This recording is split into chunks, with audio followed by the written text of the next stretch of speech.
hard truth. Every man learns at 25. There's a harsh truth every man eventually learns. Comfort destroys potential. And the sooner you accept this, the sooner your life starts leveling up. The hard truth. At 25, most men hit the same wall.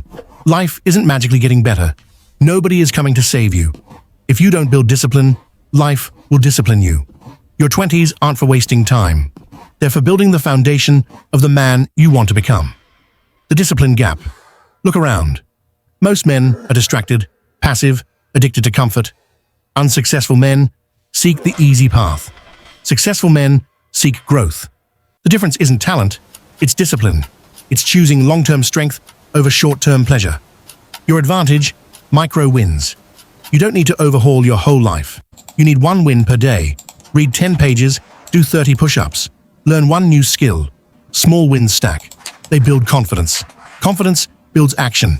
Action builds identity. Identity builds a man. The 25-year turning point. At 25, you choose. Become the architect of your life or the victim of your habits. One path builds strength, wealth, respect. The other builds regret. Start today. Become the man you were meant to be. This is Alpha Mode. Subscribe for your daily upgrade.